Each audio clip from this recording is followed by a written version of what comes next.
Hello tout le monde, j'espère que vous allez bien et bienvenue dans cette petite vidéo du vendredi. On va parler de Bitcoin et d'Ethereum et on va pas parler d'autre chose, sauf si vous avez envie que je parle de certains alts. Et dans ce cas-là, mettez-moi ça dans les commentaires. Alors, Bitcoin, je suis assez content de la semaine qu'on a eue, même si le prix en fait là est assez dégueulasse. Mais j'avais parlé en fait de deux setups, un setup sur BTC, un sur Ethereum. En fait, c'était le même setup. Mais les deux se sont passés de manière vraiment, enfin, comme je l'avais prévu, donc j'ai fait des gains qui étaient assez importants. Et aussi sur le retour, et ça je vais en parler après sur TradingView, j'ai shorté ça ici. Donc je suis assez content. Je suis sorti bien avant, c'est-à-dire que j'aurais pu vraiment faire des gains qui étaient beaucoup plus substantiels, mais je suis sorti avant sur le marché. C'est le jeu, mais l'un dans l'autre, j'ai fait une très très bonne semaine. Donc je ne m'en plains pas. À côté de ça, Ethereum contre BTC ressemble toujours à rien et à mon avis on va continuer à dumper sur Ethereum.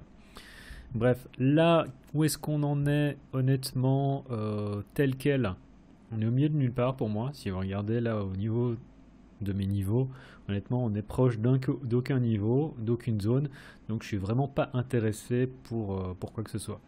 Ce qui m'intéresse moi, pour prendre position, c'est soit qu'on revienne dans la zone en vert, en espérant qu'on ait une espèce de... Soit on vient taper dans la liquidité plus bas, on vient faire une récupération, et à partir de ce moment-là, peut-être qu'on aura un setup pour prendre un long ici, pour aller chercher ça ici, voir ça. Et dans l'autre sens, c'est si on vient chercher ici, je m'attends également à ce qu'on ne vienne pas taper plus haut que les 42, 43K. À partir de ce moment-là, ce sera pour aller dans l'autre sens. Donc pour moi, c'est vraiment attendre la zone rouge pour viser la zone verte, ou bien attendre la zone verte pour viser la zone rouge. Mais sinon, en dehors de ça, BTC, ça ne m'intéresse pas. Alors, BTC, ça c'est ce dont j'ai parlé dans la vidéo de lundi, ça s'est passé à merveille, donc je suis ravi. Et ça, en fait, pour info, qu'est-ce que c'était que... pourquoi j'ai pris un short ici? C'est le setup dont j'avais parlé la semaine passée. Donc j'avais parlé du fait, ouais, si on va chercher les 44,4, c'est là que je veux prendre une position. Alors on est cherché 44,6, c'était encore mieux. Et j'ai pris une entrée en me disant, ok, ça vaut le coup. Stop ici au-dessous. Et donc j'ai pris d'abord des profits, je ne vais pas faire le malin, j'ai pris des profits à un R, donc vraiment sur la mèche. Hops, un truc comme ça. En disant c'est bien, je suis couvert, j'ai descendu mon stop et puis je suis sorti sur le bas ici. Enfin, c'était même pas le plus bas, on est continue à dumper et en soi si j'avais laissé ouvert bah, ça aurait été beaucoup mieux, mais j'ai fermé donc il faut pas non plus aller trop demander non plus. Du coup ça pour moi c'est fait, c'est un niveau qui ne m'intéresse plus, que je ne veux plus faire, que je ne veux plus trader tout simplement. Dans le sens en plus aussi on revient encore dedans. Enfin, on aura repassé probablement déjà, on aura encore récupéré le niveau. Si on revient chercher ici, on aura probablement aussi cassé la droite de tendance. Donc pour moi, c'est un niveau qui est plus intéressant. Et comme ce que j'ai dit sur Prime, qui est notre sponsor, n'hésitez pas à checker le lien qu'il y a dans la description. Je veux attendre les 42K. Donc, est-ce que c'est bien le même niveau? 41,8. 41,8, c'est plus ou moins la même chose. Donc pour rappel, la ligne rouge que vous avez ici à 42K, c'est quoi? On va prendre ça dans le bon sens. C'est l'ouverture de cette semaine. Donc c'est le premier niveau auquel on a ouvert la semaine. Et c'est quelque chose dont j'avais parlé dans la vidéo de lundi en disant on a quelque chose qui est pas mal dans le sens où on était ici lundi, on était dans cette mèche. On peut voir qu'ensuite on a tout retracé. Je dis si on clôture au-dessus des 42K, ça pourrait être pas mal parce qu'à partir de ce moment-là, on part dans ce délire-là. Et j'avais dit voilà, on est lundi, donc il reste encore une semaine, faut pas trop s'exciter. Pourquoi? Parce que bah, sur le reste de la semaine, bah, on est redescendu et du coup là on imprime une chandelle qui est, si on regarde par rapport au niveau, on a ce niveau de support ici. Ici on a fait une consolidation. Là c'est quoi? C'est un retest. Alors on l'a fait 2 fois, mais on a un rejet. Donc ça c'est pas positif. Et en gros quand on a un genre de rejet, on se dit bon, on a un rejet. En gros c'était le retest. Et on peut revenir chercher l'ancien sommet, voire carrément chercher plus bas. Donc ça voudrait dire quoi? Ça voudrait dire encore aller chercher les 30K. Est-ce que c'est possible? Je ne sais pas. Mais il faut être prêt à toute éventualité. Je dis pas qu'on va y arriver en une fois. mais en attendant, c'est pas génial. Maintenant, si au cours de la semaine prochaine ou même au cours du week-end, on arrive à reclôturer au-dessus des 42, je considère que c'est possible. Première target 46, mais on peut carrément aller chercher, vu que là on est en weekly, se dire qu'au cours des prochaines semaines, on va aller chercher au-dessus des 50K. On n'est pas encore là. Pour le moment, il faut se rappeler qu'on est au sein d'un scénario bearish, donc pas positif. Faut trader la tendance et on peut voir que la tendance est à la baisse. En daily, c'est un peu plus positif dans le sens où on a cette consolidation, on a repris la consolidation et on peut se dire qu'on peut partir sur quelque chose de positif. Et c'est là où on se dit, bah, il faudrait que ce qui se passe en daily, c'est qu'on vienne faire un truc comme ça et qu'on récupère à nouveau les 42 pour se dire, ok, on est sur quelque chose de positif. Et en weekly, ce sera également, si on arrive à repasser comme ça, le weekly au cours des prochaines semaines, à mon avis, passera également positif et on peut se dire qu'on peut aller, comme je viens de dire, chercher les 50K. On n'est pas encore là et c'est pour le moment, on est sur aucun niveau qui m'intéresse, que ce soit en daily, en 4 heures ou en weekly. Donc en attente, et je préfère vraiment attendre qu'on vienne chercher aux alentours des 38-39 pour prendre une position pour aller viser les 42K. Je vérifie où est-ce qu'on est ici, 38-39, ouais. Donc une bonne correspondance au niveau de mes zones. Ça c'est fait. Ouais. Et du coup, l'ouverture en weekly ici en rouge, ça correspond à quoi? Ça correspond à notre support qu'on vient de casser. Donc du coup, c'est quoi ça? Résistance. Et si on vient rechercher ça ici, je vais prendre un short pour aller viser dans le vert. Si on a une remontée comme ça. Donc voilà, ça c'est un niveau auquel vous voulez prendre un short. Et pour les longs, regardez comment est-ce qu'on va évoluer aux alentours des 38-39. Donc pas de secret, ça ne change pas. Et en 4 heures, ben c'est le même délire, hein. Mes niveaux ne changent pas. Je sais qu'ici on a un niveau de support qui du coup devrait faire office de résistance, mais il n'est pas impossible qu'on fasse quoi? On passe au-dessus, on a un rejet, donc fake out avec quoi? Un sommet et un deuxième sommet moins haut que le précédent. On récupère en dessous et on dump. Donc c'est tout à fait possible. Donc voilà, ça c'est pour BTC et pour les longs. Ce qu'il faudrait voir, c'est éventuellement également voir un truc comme ça se former. On va en dessous du niveau, on récupère le niveau pour aller chercher ici, voir là. Donc voilà, j'ai vraiment pas grand chose à dire en dehors de ça. Honnêtement, on pourrait, je suis pas intéressé par ici. Parce qu'on pourrait monter, on pourrait descendre et voilà.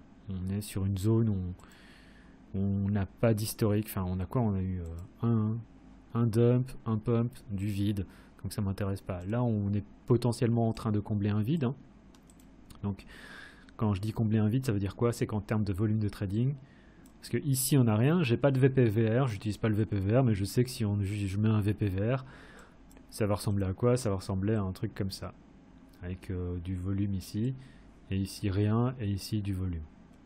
Et que ça c'est un vide, et ce qui se passe c'est quoi? C'est on est tout simplement en train de combler un vide. Et se trader potentiellement entre deux niveaux. Donc moi ça m'intéresse pas là où on est actuellement, je le dis clairement. Ethereum contre BTC, j'ai pris un short ici. J'ai l'impression de faire le mytho encore, mais c'est la vérité. Tout simplement parce que voilà, on a tapé une fois, deux fois, je vois pas de raison de pas encore prendre un troisième short. Surtout vu que je suis toujours pas bullish sur Ethereum contre BTC. Dans ma tête, je me dis que on est toujours sur. Aussi voilà, c'est ça. Un truc qui est important pour moi, c'est quand je sais pas, que je me dis est-ce qu'on passe bullish ou bearish, et que pendant tout le long on est bearish, bah, je reste bearish tout simplement, et je me dis que si je me trompe, bah, je sortirai, enfin je me ferai sortir, et je changerai mon biais en fonction. Mais en attendant, tant que enfin je veux dire, pour rappel, j'ai vendu Ethereum ici, et j'ai vendu Ethereum ici, et puis j'ai shorté Ethereum ici, là je shorte encore Ethereum, donc alors voilà.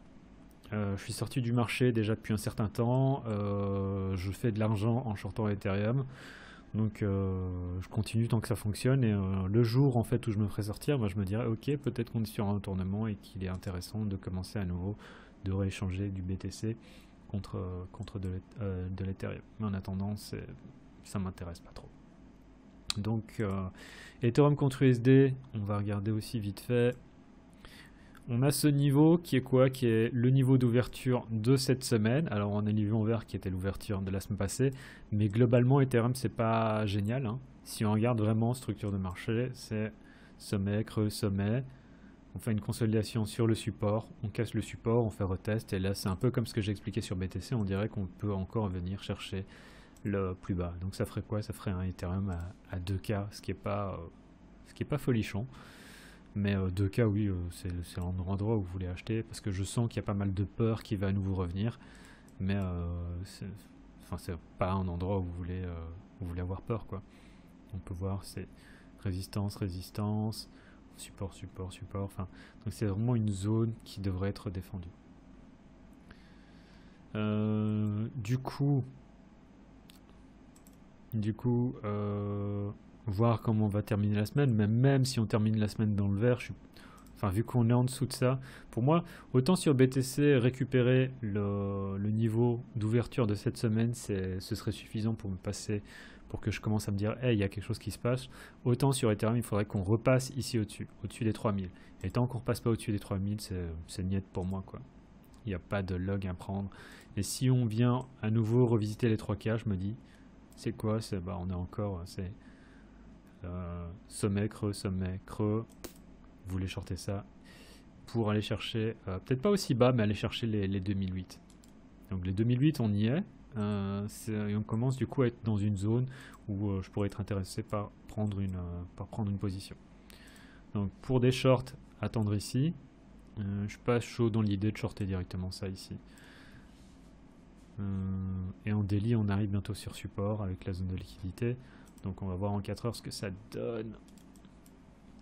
Voilà, donc on a ce niveau qui est très clair ici, hein, support, support, avec un petit fake out, support. Si on récupère le niveau, on a toutes les chances. Et que si ensuite on repasse au-dessus de ça, ça se fait 2 signes. C'est quoi? C'est reclaim plus cassure de ce niveau.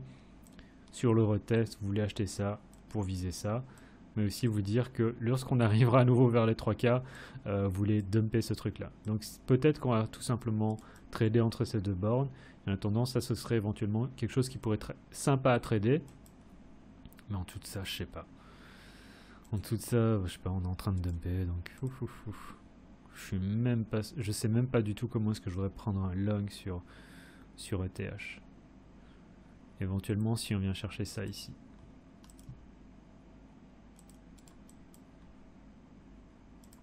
Éventuellement, si on vient chercher ça ici sur Ethereum, voir comment est-ce que on a un truc qui pourrait se passer.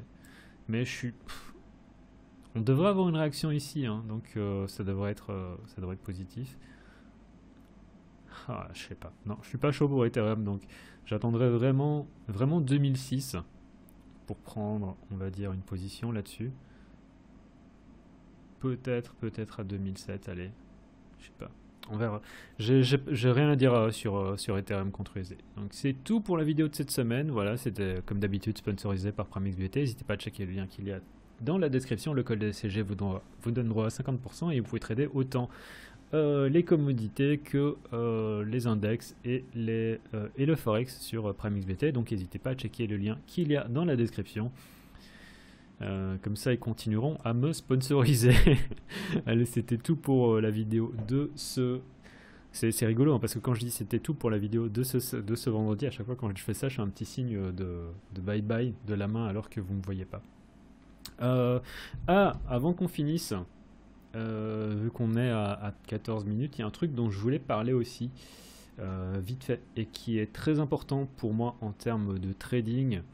C'est que on est sur parce que bon, il y a certains qui ont rejoint le Discord que j'utilise pour chiller mes NFT. J'ai ouvert une session et un channel de trading et j'essaye de partager davantage ce que je trade. Et il y a un truc qui est super important dont je parle assez souvent, c'est le risk management, mais du coup le risk management ça permet quoi? Ça permet de déterminer l'argent qu'on est prêt qu'on peut perdre sur un trade. Et un truc qui m'a rendu beaucoup plus rentable en trading, c'était de contrôler ce risque. C'est-à-dire que lorsque vous prenez une position et que vous savez où est votre stop et que vous savez que si vous faites sortir, vous perdez par exemple, je sais pas, mettons 200-300 euros, et ben vous savez que vous allez perdre 200-300 euros. Si maintenant vous commencez à vous dire ok, on est arrivé sur mon stop, ce que je fais c'est je double down, c'est pas forcément une bonne idée, d'autant plus que lorsque vous arrivez ici, vous n'êtes pas en perte de 600, vous êtes probablement en perte de 900-800 euros. Et vous ne savez pas où ça va s'arrêter. Peut-être qu'on va revenir ici, vous serez capable de redescendre à break-even, mais la vérité c'est que vous ne savez pas. Et donc, trader, aujourd'hui, un truc que je fais plus, c'est de me dire « Ah, je vais me refaire sur un trade. Ah, il faut que je regagne autant. Ah, il faut que je fasse autant. » Non. Un truc super important, comme je dis, c'est risk management, mais c'est de se dire que voilà, quand je prends un trade, ce qui m'importe, c'est pas l'argent que je peux gagner, c'est l'argent que je vais perdre. Donc c'était une petite parenthèse qui pour moi est probablement une des choses les plus importantes en trading, c'est combien est-ce que je vais perdre sur mon trade si je me fais sortir. Après, bien sûr, l'idée c'est pas de se faire sortir, mais je pense qu'une fois qu'on arrive dans un mindset où on est capable de se dire ok, ce qui m'importe le plus, c'est pas mes gains, c'est mes pertes, et je pense que votre trading va arriver vers un tout autre niveau. Voilà, c'était tout pour cette vidéo, c'était grave. Tchuss.